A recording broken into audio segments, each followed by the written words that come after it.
A Finks bikie, who was fatally shot in Sydney's western region last month, was bid farewell in a traditional outlaw manner. The funeral procession featured a long line of revving motorcycle engines escorting his coffin. Jamie J. Goodworth was identified as the victim of a targeted shooting in Sydney's west. The 32-year-old was dropped off into the emergency ward of the Liverpool Hospital but died just after 1 a.m. on Saturday 24th of February 2024 after having been shot twice. Goodworth, from Mount Druitt, arrived at the hospital at 12:53 a.m. on Saturday with 2 gunshot wounds that were so severe that medical staff were unable to identify him. Despite being rushed into emergency surgery, and a team of doctors operating on him, Goodworth died of his injuries. Besides being a Finks MC member, he had been a longtime player for the Budgewoi Bulldogs rugby league team on the Central Coast and was known to teammates as Farrah. Police say he was dropped off at hospital by another man in a blue vehicle. That car has since been found. Police are treating the incident as separate to the city's gang war. However, detectives from the State Crime Command's Homicide Squad are investigating the matter, which authorities believe to be deliberate and gang-related and was categorized as a targeted attack. Detectives are still looking for Goodworth's associates who dropped him off and tracking his last movements before he arrived at the hospital.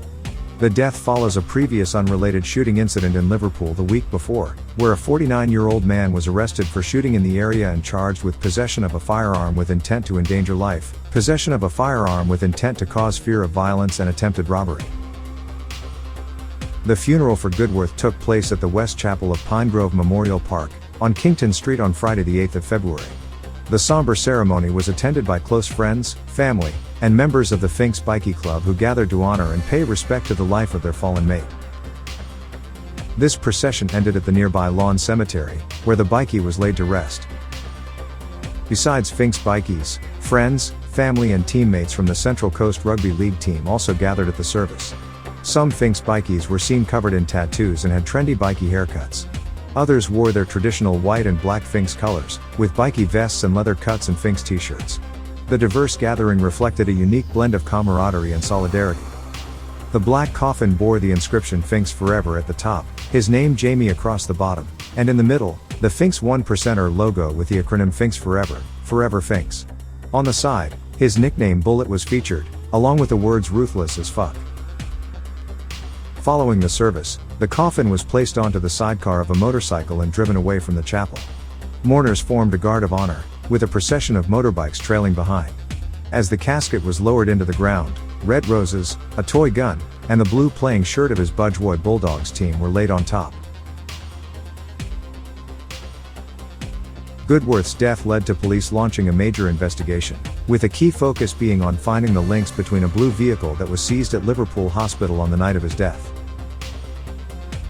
We're undertaking a number of inquiries in relation to locations associated, and we currently have the blue vehicle in our custody, NSW Police Superintendent Adam White said on the day of his death.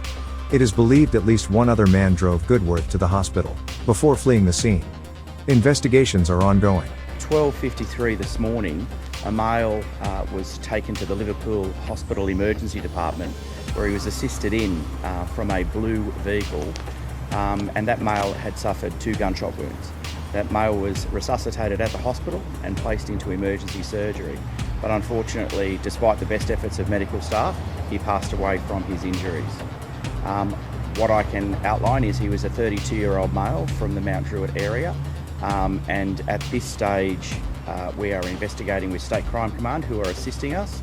We're undertaking a number of inquiries in relation to some locations associated, and we currently have the blue vehicle in our custody, and the investigation is under Strike Force Hay. As red roses, a toy gun, and the blue playing shirt were placed on top of the lowered casket, it served as a symbolic and heartfelt farewell to a man remembered as a loving father, much-loved son, and protector to all. It will be interesting to see how the investigations progress and how law enforcement tackles the complexities surrounding the circumstances of the senior Finks bikie's death. Whatever the case, we will keep you posted. If you're looking for more exciting and eye-catching regular bikie updates, don't hesitate, smash that subscribe button, spread the word rapidly, hit that like button, share your thoughts in the comments section, and for the true grid Spartans out there, consider sending a super thanks to show some love. It goes a long way in keeping us motivated and the channel thriving, as most of the videos on this channel are not monetized due to its crime-related content. Stay tuned, stay curious, stay awesome and take care. Wu-Tang.